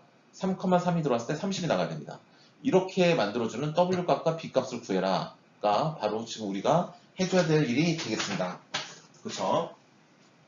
근데 이렇게 되면 우리가 텐서플로우 코드를 보면 가장 먼저 해야 될 게 뭐냐면 저걸 봐야 됩니다. 저거 뭐죠? 그 밑에 있는 그 빨간색 박스 11, 12, 13이 제일 중요해요. 우리가 뭐라 그랬죠? 리니어 리그레션이라는 모델을 맨 처음 만들어준다 그랬죠. 저기 모델을 만들어줘야 되는데 우리가 리니어 리그레션에서 제일 먼저 하는 게 모델 만드는 거였죠. 모델을 만들어줘야 되는데 모델이 보신 것처럼 W랑 X를 맷 뭐를 했습니다. W가 두 개 값이죠. 저 녹색에 보시듯이 1,1이라는 두 개 값입니다. 그럼 W는 1 by 2로 정해야 돼요. 그럼 방금 설명했듯이 W는 2 by 1로 세로로 정의돼야 우리가 W랑 X를 곱함으로써 우리가 리니어 컨비네이션을 만들어서 우리가 그걸 모델을 쓸 수 있어요. 그러니까 저 모델을 보시면 알겠지만 맷 뭘 해서 W를 입력받고 X를 입력받고 W 입력받습니다. X가 1 by 2고 W는 아마도 2 by 1로 정의가 됐을 거예요. 그러니까 걔네들을 행렬 곱셈을 할 수 있는 거겠죠. 행렬 곱셈을 한 다음에 바이어스랑 값 하나를 더하면 저 WX 더하기 B라는 선형의 식이 됩니다. 자, 그래서 살짝 우리가 8번째 라인을 컨닝을 해보면 W라는 tf.variable 변수를 선언했는데 tf.random 언더바 노멀 즉 노멀 디스트리뷰션 정규 분포에서 랜덤 값을 뽑아오는 그런 건데 사이즈가 얼마죠? 2,1. 아, 얘는 세로로 두 칸, 가로로 한 칸인 세로 벡터구나. 이게 사이즈, 두 개 사이즈 세로 벡터구나 알 수 있고 그림에서 보시다시피 x는 1 by 2로 두 개짜리 사이즈를 가진 가로 벡터입니다. x가 가로 벡터 두 사이즈, w가 세로 벡터 두 개 사이즈, 행렬 곱셈 되죠? 그래서 하나의 값이 나오죠? wx 구했죠? 거기에 더하기 b하면 이제 선형의 모델이 되는 겁니다. 그 다음에 코스트 함수 어떻게 만든다 그랬죠? 코스트 함수는 그 모델을 실제값과 빼서 제곱해서 평균된다 그랬습니다. 12번째 라인을 보시면 그 모델을 실제값 y랑 빼서 스퀘어라는 함수를 집어넣어주면 제곱을 해주고요. tf.reduce 언더바 민을 써주면 평균을 내줍니다. 저렇게 모두 코스트 함수를 만들고요. 그 다음에 트레이는 뭐죠? 그 그라디언트 디센트 옵티마이저를 짜야죠. 그라디언트 디센트를 짜야 되는데 걔를 코스트 함수 미니마이즈 해야 돼요. 그래서 트레이는 근데 그런 거 편미분을 해야 되는데 편미분을 하려면 너무 코드가 복잡할 텐데 13번째 라인을 보신 것처럼 tf.train 안에다가 gradient descent optimize라는 함수를 부르면 러닝 레이트 0.01을 넣어주면 코스트를 미니마이즈하게 만들어줄 수 있습니다. 그럼 코스트가 미니마이즈 되겠죠? 그래서 이 트레인이라는 함수를 한 번 부를 때마다 그 화살표가 한 번 점프를 뛰어요. 즉 편미분 한 번 해주고 그 각도만큼 러닝 레이트 곱해줘서 0.01 곱해줘서 점프 한 번 뛰고 그걸 반복하는 겁니다. 그러면 아마도 저 트레인은 포문이 돌면서 계속 부르고 있을 것 같아요. 자, 저렇게 11, 12, 13이 바로 이 이론에서 나온 얘기입니다. 우리가 지금까지 배웠던 거 모델 만들고 코스트 함수 만들고 그라디언트 디센트 해라 이건데, 사실 통계학과에서는 여담으로 말씀드리지만 한문 용어가 많다 그랬지 않습니까?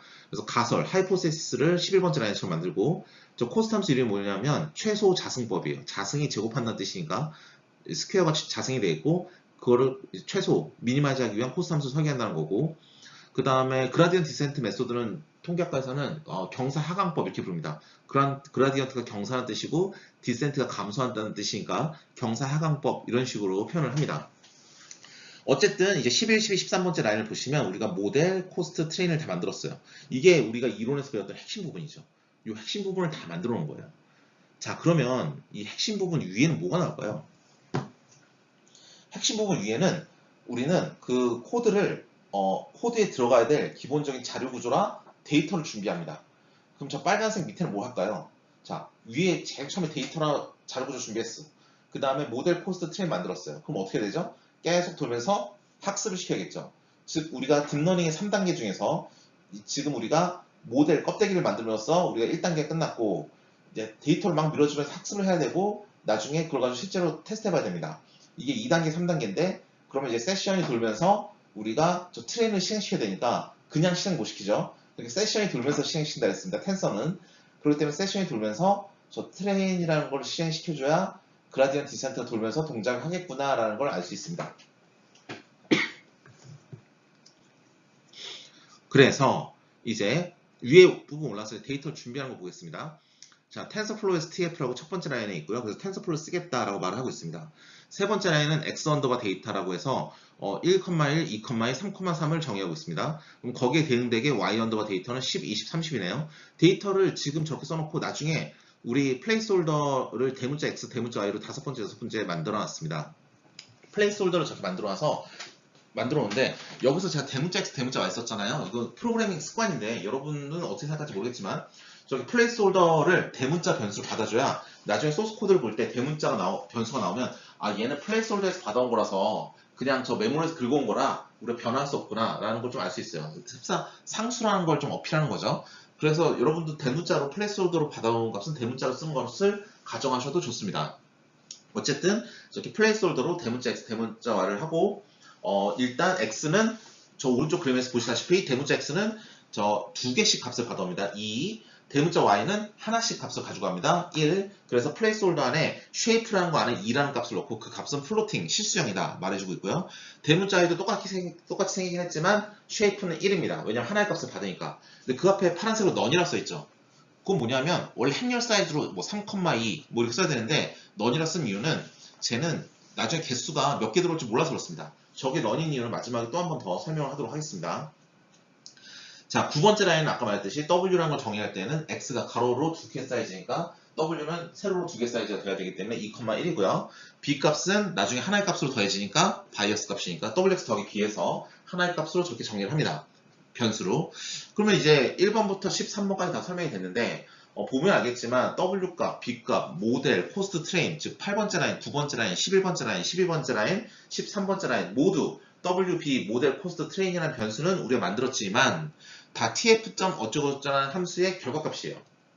얘네들은 다 텐서입니다. 그렇죠? 그럼 얘네들을 실행시키려면 어떻게 되죠? 말씀드렸듯이 세션을 만들어야 됩니다.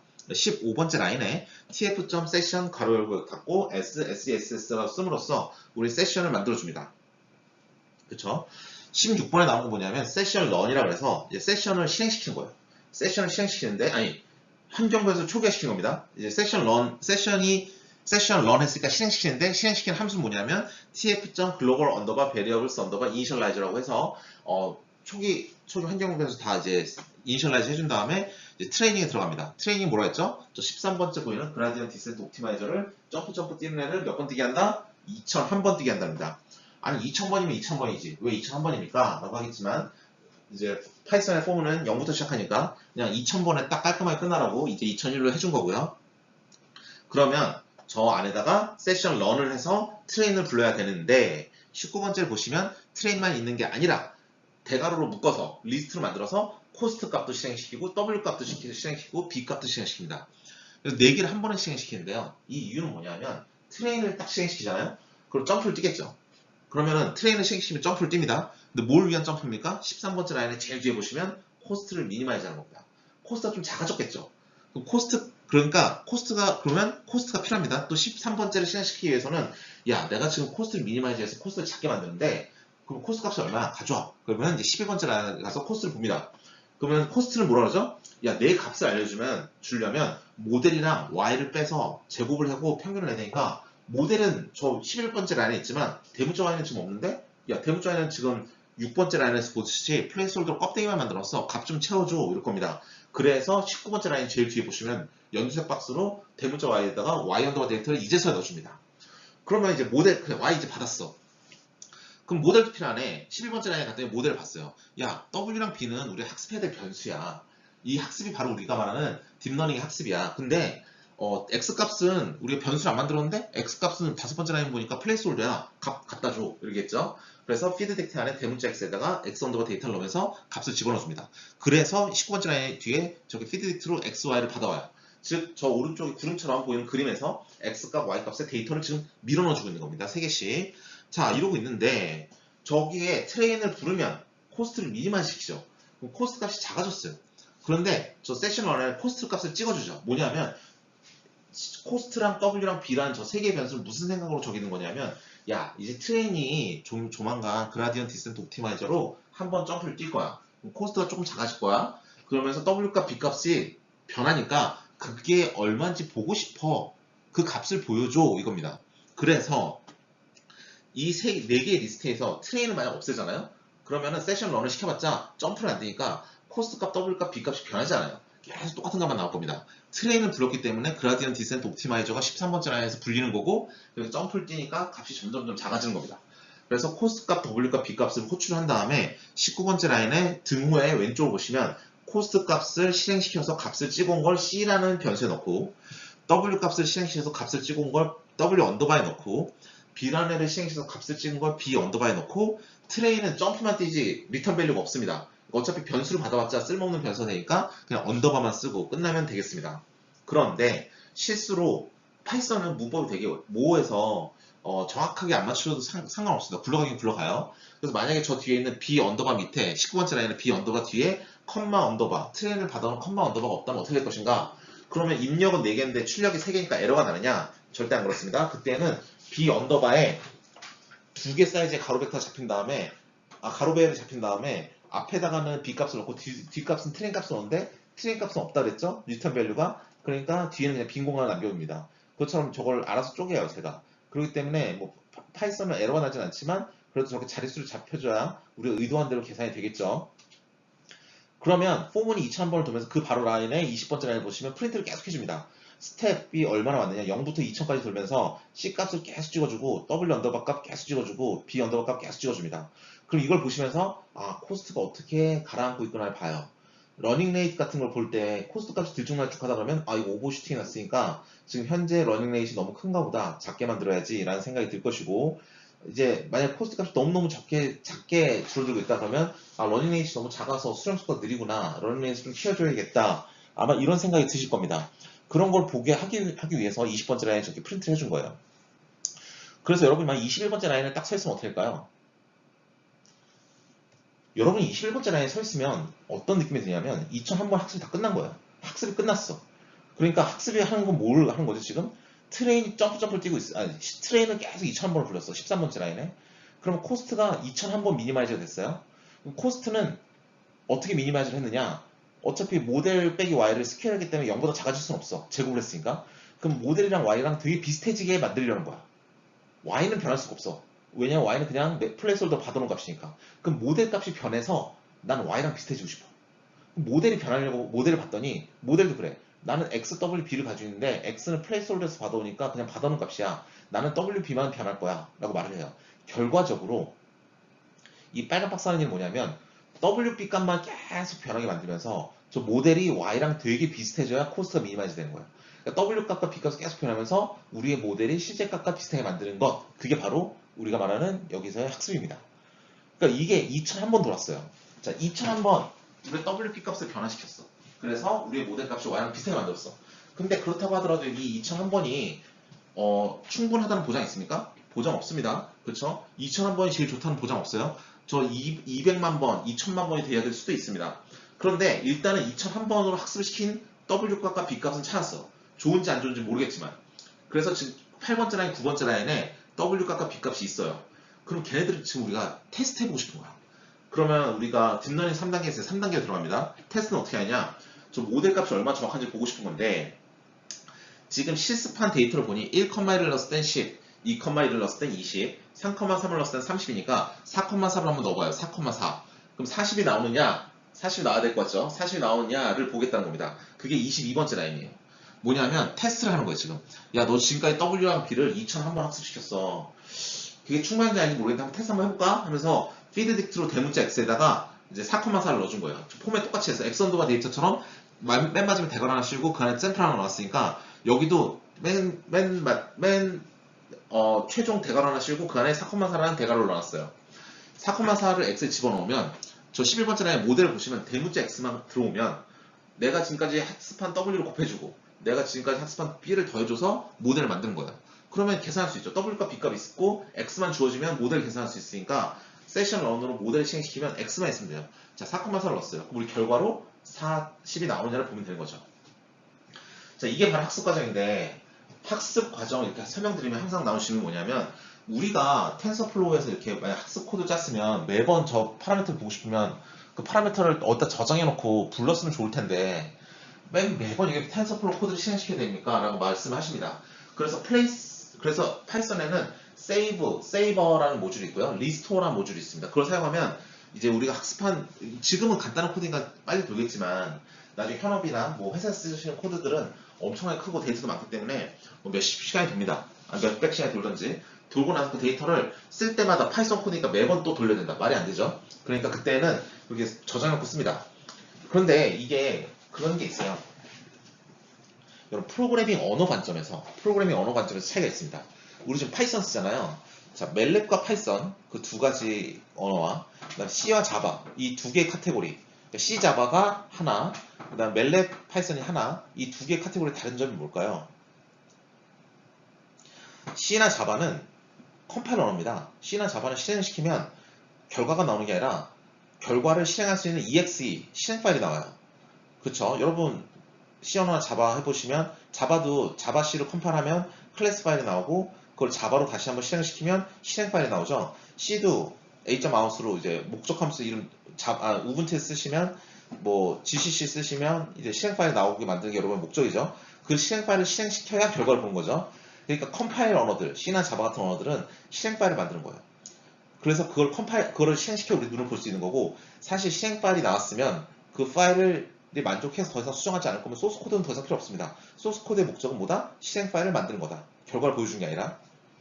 근데 그렇기 때문에 얘네들은 뭐가 되냐면 실행 파일 하나 만든 다음에 핸드폰이나 TV나 냉장고에 넣어놓고 그냥 쓰면 돼요. 왜냐면 실행 파일이라는 게 어차피 어셈블리에 집합이기 때문에 그렇습니다. 그런데 파이썬이나 멜렛 같은 경우는 매번 이렇게 쭉 코드를 첫 번째 라인부터 시작해서 22번째 라인까지 쭉 실행하고 그냥 끝나요. 근데 그럼 핸드폰에서 만약 딥러닝 모델을 쓰고 싶으면 매번 여기 파이썬 그 인터프리터를 이 안에 넣어놓고 매번 이걸 실행을 해야 되느냐? 말이 안 되죠.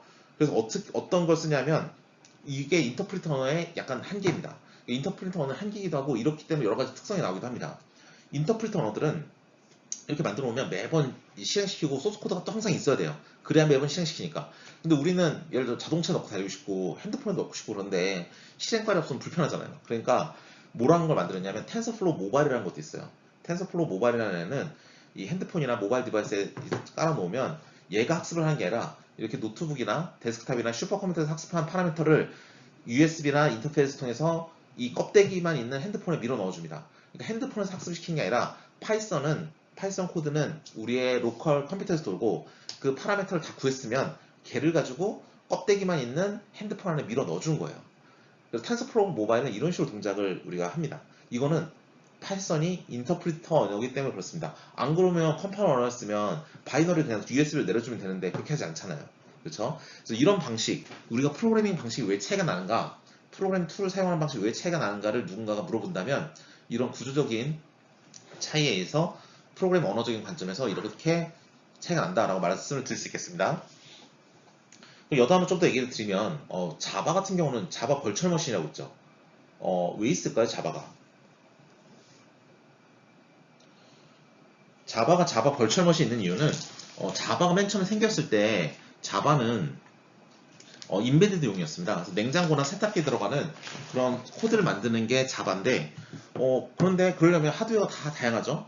다양한 하드웨어에서도 다 동작할 수 있는 코드를 만들어야 된다라는 게 큰 제약입니다.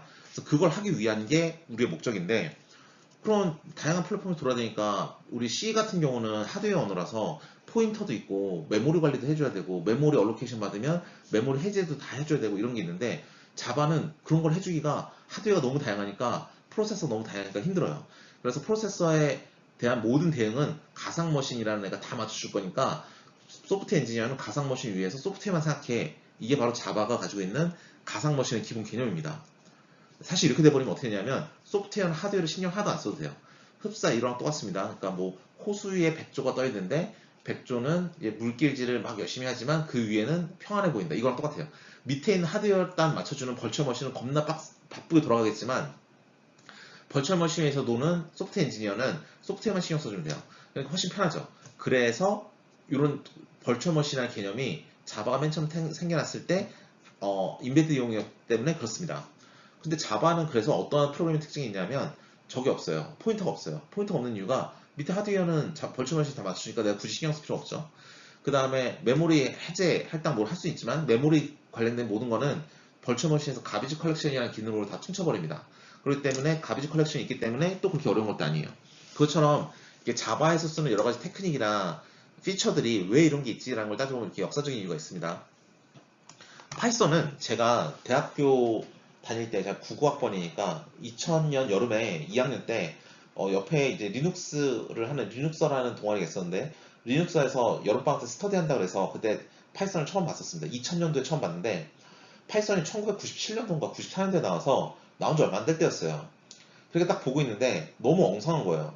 왜냐면 전 그때 C나 자바밖에 안 썼으니까 중괄호가 없잖아요. 중괄호가 도대체 함수 어떻게 구별해 하면서 너무 이상해가지고 문법도 좀 모호한 것 같고 변수도 서로 안 하고 쓰고 그래서 얘 좀 별로다 해가지고 안 봤었는데 제가 2016년에 중앙대 교수로 오면서 파이썬을 다시 봤는데 보니까 너무 많이 바뀐 거예요. 예를 들어서 저 첫 번째 라인에 보시면 임포트 다는 거, 임포트에서 라이브러리 다는 거 원래 파이썬에서 없던 겁니다. 근데 저런 게 생긴 건 뭐냐면 약간 자바 같은 느낌이에요. 여러분 자바 잘 쓰시는 분들은 코드 양이 어마어마하게 늘어나기 시작하면 자기가 직접 함수 안 만듭니다. 자바는 라이브러리가 엄청나게 지원이 잘 되기 때문에 맨날 인터넷 검색만 하면서 함수만 찾아보고 있어요. 그러니까 자바는 라이브러리 지원이 빵빵합니다. 그게 라이브러리 또 쓰는 형식도 저랑 되게 비슷해요. 임포트해서 씁니다. 그렇기 때문에 저는 그 중간에 자바를 만들었던 썬이나 오라클 애들이 들어와서 뭔가 같이 한 흔적이 아닐까 이런 생각이 들 정도로 굉장히 자바 비슷한 느낌이 많이 나요. 요새는. 왜냐하면 저렇게 써줌으로써 필요한 기능을 다 따올 수 있으니까. 텐서플로우도 마찬가지. 요즘에는 뭐 판다스라고 해서 데이터 사이언스 하는 애들도 많이 쓰는 데이터 프레임을 만드는 그런 라이브러리도 있습니다. 판다스 같은 경우는 요즘 통계학과 학부들도 많이 배운다고 들었습니다. 그리고 그것뿐만 아니라 여러 가지 다양한 라이브러리를 지원해줘요. 케라스, 파이토치, 뭐 사이킬런, 뭐 별거 많습니다. 또 그런 여러 가지 라이브러리 빵빵히 지원이 되니까 다양한 분야에 굉장히 많이 쓰이죠. 그래서 파이썬은 저 볼 땐 뭐 거의 지금 대세청 구초였죠. 예, 그렇습니다. 예, 그래서 파이썬이라는 언어에 대한 설명을 지금 한번 짚고 넘어가야 될 것 같아서 말씀을 드린 거고요. 그리고 텐서플로우는 보면 알겠지만 특징이 10번, 11번째 라인, 11번째 라인에 보시면 알겠지만 계산하기 어려운 함수는 제공을 해줘요. tf.reducemin, 뭐 tf.scale, tf.train.gradient descent optimizer 이런 거 지원을 해줍니다. 또 미니마이즈 이런 함수는 지원해줘요. 그거는 파이썬 보고 하나하나 다 짜라 그러면 너무 괴롭죠. 파이썬으로 하나하나 다 짤 수 없는 건데 이게 제공을 해주는데 제공을 해준다 하더라도 텐서플로우는 기본적인 특징이 뭐냐면 이렇게 모델 하나하나를 손으로 다 짜줍니다. 11번째 라인 wx 더하기 b야 w 곱하기 x 더하기 b를 이렇게 우리 손으로 딱 구현해줘요. 그 다음에 12번째 라인 코스트 함수는 뭐야? 코스트 함수는 뭐냐면 모델이랑 h랑 실제 값을 빼서 제곱해서 평균 낸 거야. 그래? 그러면 모델에서 y를 빼고 스퀘어 함수 씌우고 평균 내주고 이렇게 이론에 있는 걸 다 이해한다면 그대로 짜는 거예요. 케라스는 이렇지 않습니다. 케라스는 케라스를 만든 사람이 뭐라 말하냐면 블록을 쌓듯이 코딩한다 이렇게 말하거든요. 하나씩 하나씩 블록을 쌓듯이 코딩을 하는데 그렇기 때문에 케라스 같은 경우는 이런 거에 대한 이해가 이 정도까지 없이 그냥 바로바로 코딩을 해도 상관이 없습니다. 그래서 사람들은 케라스가 좋으냐, 텐서플로우가 좋으냐 말이 많거든요. 이건 뒤에 가면 한 번 더 말씀을 드리겠지만 사실 저는 케라스가 좋으냐, 텐서플로우가 좋으냐라고 사람들이 물어봤을 때 저는 용도에 따라 다릅니다. 용도에 따라 다른 이유가 뭐냐면 예를 들어서 텐서플로우를 쓰신다면 여러분들은 이제 아카데믹한 연구를 할 때 쓰시면 좋아요. 왜냐하면 텐서플로우 같은 경우는 어떻게 할 거냐면 여러 가지 내가 할 수 있는 플렉서빌리티가 많아요. 레이어도 좀 더 다양하게 우리 마음대로 구현할 수 있고, 왜냐면 여기서 보신 것처럼 매트릭스 멀티플리케이션, 스퀘어, 평균 이런 함수를 쓰면서 우리 마음대로 구성할 수 있는 자유도가 있거든요. 근데 케라스는 블로그 사이트식 코딩한다. 즉 레이어를 하나씩 붙이면서 코딩합니다. 그럼 레이어는 이미 정해져 있어요. 그걸 갖다 따다 쓰는 거예요. 그러니까 그거 하나하나를 디테일하게 속에 있는 거를 업그레이드해서 나만의 뉴럴넷을 만들어야 될 사람들, 즉 학교나 연구하는 사람들은 좀 약간 적합하지 않은 면이 있습니다. 그래서 연구하는 사람들은 케라스보다는 파이토치나 텐서플로우를 더 많이 쓰시고요. 근데 현업에서 중요한 거, 그러니까 회사에서 중요한 건 뭐냐면 빠른 시간에 안정되고 검증된 코드를 구현해서 내 데이터에 회사에서 쓰는 데이터에 맞춰보는 거죠. 근데 그런 식으로 접근을 한다면 사실은 케라스가 훨씬 좋습니다. 왜냐면 케라스는 코드 양도 훨씬 적고 빠르게 구현할 수 있고 유명한 모델은 이미 함수로 다 만들어놨어요. 그러니까 거기는 이미 검증된 모델을 쓰고 또 빠르게 구현할 수 있기 때문에 그 회사 쓰는 데이터만 맞게 우리 전체가 돼 있다면 걔를 가지고 학습을 하기에는 빠르게 코딩을 해서 구현하기는 더 좋습니다. 저라면 회사원이라면 케라스를 좀 더 많이 쓰는 걸 권하고요. 만약 학교에 계신 분들이라면 텐서플로우를 쓰면서 그 뉴럴넷이 어떻게 돌아가는지에 대한 명확한 이해도 늘릴 필요가 있고 또 그것들을 하나하나 고치면서 내가 거기에 대한 학습을 해가는 것도 의미가 있습니다. 그래서 텐서플로우 같은 경우는 이런 식으로 한다라고 보시면 되겠습니다. 그리고 여기 보시면 이제 다시 본론으로 들어오면 첫 번째 라인 텐서플로우 STF 텐서플로우 쓰겠다. 이제부터 할 건 뭐냐면 이 코드를 처음부터 쭉 훑어보면서 우리가 잠깐 조금씩 어려워서 빠뜨린 부분이 있어요. 그거를 처음부터 정리를 하면서 다 설명하고 넘어갈게요. 첫 번째 텐서플로우 첫 번째 뭐냐면 텐서플로우를 쓰겠다라는 임포트를 걸어준 거고요. 세 번째 라인은 x 언더바 데이터에서 1,1, 2,1, 3,4는 데이터를 준비합니다. 나중에 얘를 대문자 x 플레이스홀더에 집어넣겠죠. 이 19번째 라인처럼. 네 번째 라인도 y 언더바 데이터에서 그 1,1, 2,2, 3,3에 대응되는 10, 20, 30이라는 y 값을 써줍니다. 그거는 나중에 여섯 번째 라인에 y의 플레이스홀더를 통해서 19번째 라인처럼 실제로 연산할 때 집어넣어 주겠죠. 자, x, y는 플레이스홀더로서 플로팅형으로 받는다라고 하고 있고 모양은 none, 2, none, 1로서 개수는 다수이지만 사이즈는 2, 1로 나눠서 2, 1로 정해서 모양을 만들어줍니다. x는 두 개 값이 들어야 되고 y는 하나의 값이 들어오기 때문에 그렇습니다. 근데 저 쉐이프를 보면 x 언더바 데이터 학습할 때 3개 들어오잖아요. y 언더바 데이터도 학습할 때 3개 들어오잖아요. 그럼 none 대신 3을 쓰면 안 될까요? 다섯 번째, 여섯 번째 라인에 쉐이프의 none 대신에 3을 써도 학습할 땐 돌 거예요. 근데 언제 문제가 생기냐면 대문자 x 언제 씁니까? 대문자 x가 어딨죠? 대문자 x 언제 쓰냐면 모델 만들 때 쓰고 우리 학습할 때 데이터 언제 밀어 넣어주냐면 19번째 라인에서 넣어주고 22번째 라인도 있어요. 22번째 라인에 테스트할 때 4,4번 넣어줄까? 한번 넣어준 겁니다. 이렇게 해주면 아니 트레이닝 할 때는 3개 데이터를 썼어. 테스트 할 때 하나의 데이터를 썼어. 그럼 대문자 x 플레이스홀더는 3,1이라고 써야 됩니까? 1,1이라고 써야 됩니까? 쉐이프를 모르죠. 왜냐면 우리 자율주행 같은 거 할 때도 실험실에서 뭔가 이미지를 학습시켰는데 이미지 1,000만 장 썼어요. 그럼 쉐이프다 1,000만 컴마 있었어.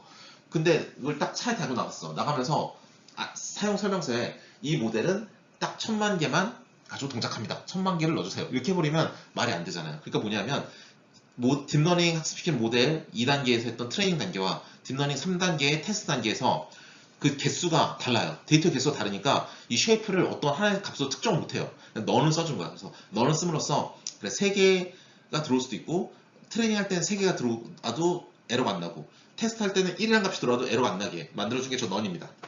제가 처음 설명드릴 때 너는 제일 나중에 설명드리더라는데 지금 거기에 대해서 말씀드린 거고요.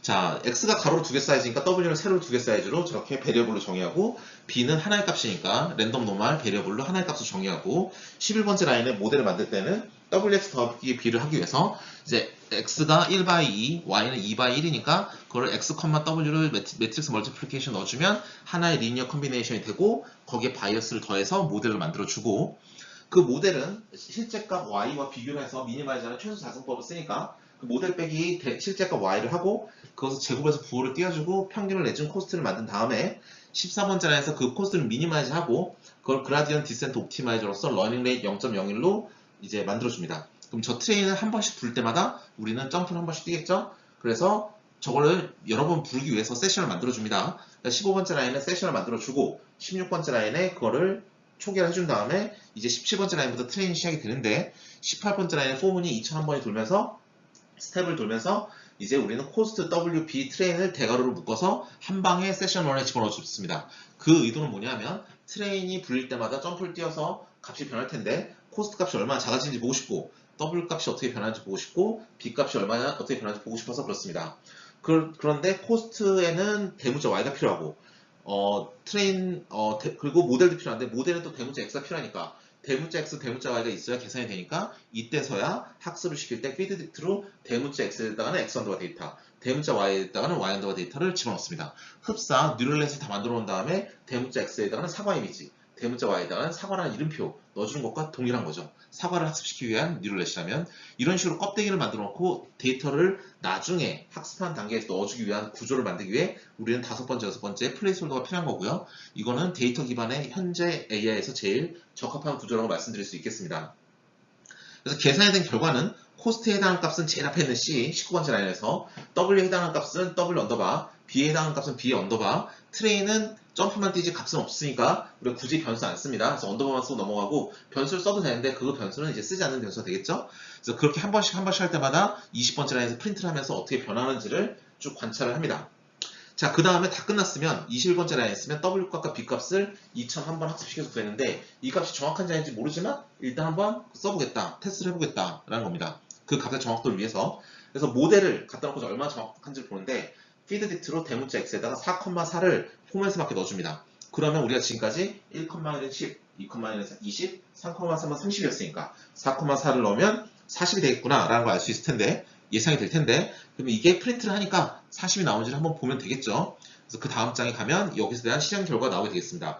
그래서 보시면 알겠지만 이제 코드에 대해서 정확하게 어렵지 않게 이제 이해가 되시겠죠. 텐서플로우는. 다음 장을 보시겠습니다.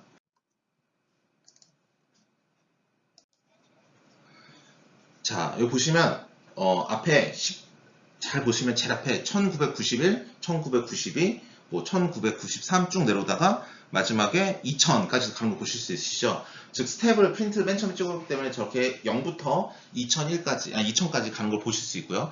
2000이 됐을 때 그 바로 다음에 나온 게 3.04675229 스몰 2 빼기 05죠. 스몰 2 빼기 05는 10의 마이너스 5승이라는 소리입니다. 그러니까 즉 뭐 약 0.46 곱하기 10의 마이너스 5승 정도까지 코스가 떨어진 거고 코스가만 쭉 보시면 한 0.02 곱하기 10의 마이너스 5승으로 계속 잘 떨어지고 있어요. 그래서 이건 코스트 값이 잘 감소하고 있다고 보면 되겠고요. 그 다음에 대괄호 두 개가 나오죠.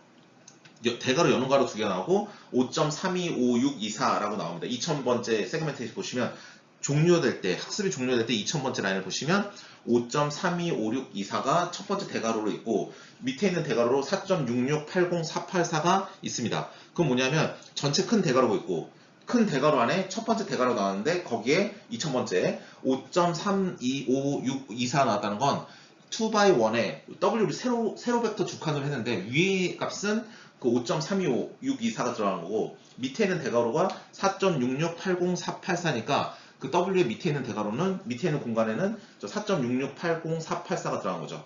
그러니까 W는 이제 세로로 두 칸짜리 벡터인데 위에는 5.325624 밑에는 4.668084 이게 들어가 있다라고 보시면 되고요. 마지막으로 우리 프린트한 게 이제 B 값을 또 프린트했죠. 그래서 B 값은 그 다음에 나온 대괄호인 0.014557114가 되겠습니다. 그 다음 제일 마지막에 나온 게 뭐냐면 우리가 4,4를 넣었잖아요.